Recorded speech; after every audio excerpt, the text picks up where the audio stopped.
¿Basta con reformar una constitución para garantizar una mejor protección de los derechos humanos?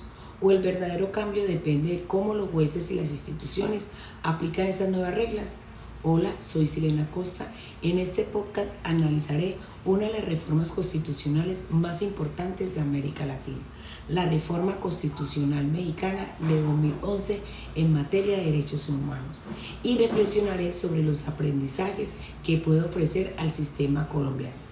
En junio de 2011, México aprobó una reforma constitucional que transformó la protección de los derechos humanos.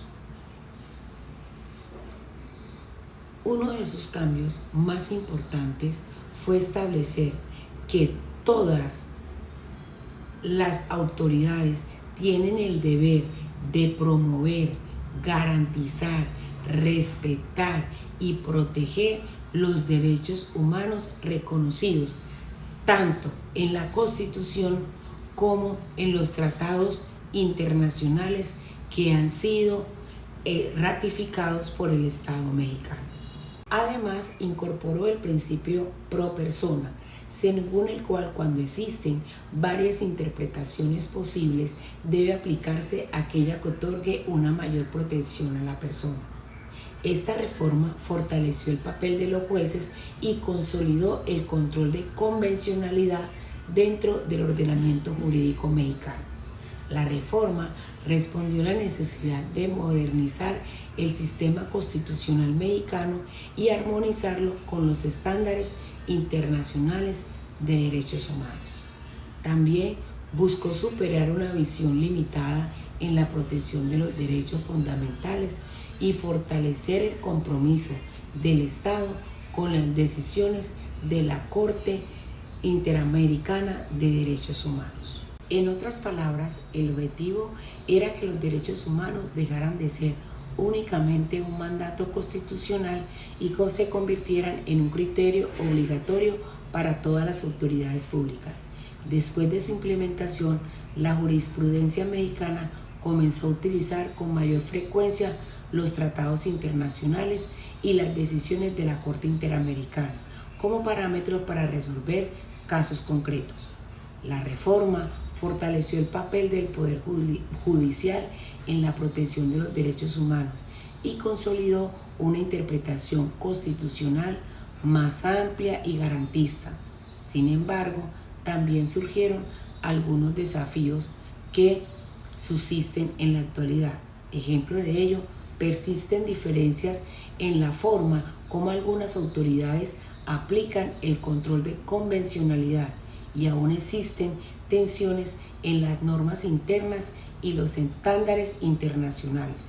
Esto demuestra que una vez más la reforma constitucional por sí sola no transforma automáticamente la realidad jurídica del país. Colombia comparte con México una fuerte protección constitucional de los derechos fundamentales y una importante influencia del sistema interamericano de derechos humanos. Sin embargo, la experiencia mexicana muestra la importancia de fortalecer la aplicación uniforme del control de convencionalidad por parte de todas las autoridades y no únicamente de los jueces constitucionales. También evidencia la necesidad de mantener procesos permanentes de capacitación para que todas las decisiones administrativas y judiciales sean coherentes con los estándares internacionales de derechos humanos. Desde mi perspectiva, la reforma mexicana constituye un avance significativo porque reconoce que la protección de los derechos humanos no depende únicamente del texto constitucional, sino también de la incorporación efectiva del derecho internacional en las decisiones del Estado. No obstante, considero que ninguna reforma produce resultados automáticos. Su éxito depende del compromiso institucional, de la independencia judicial y de la voluntad de todas las autoridades para aplicar realmente los principios constitucionales. La Reforma Constitucional Mexicana de 2011 demuestra que modificar una constitución puede abrir el camino para garantizar y una mayor protección de los derechos humanos. Pero también deja una lección importante.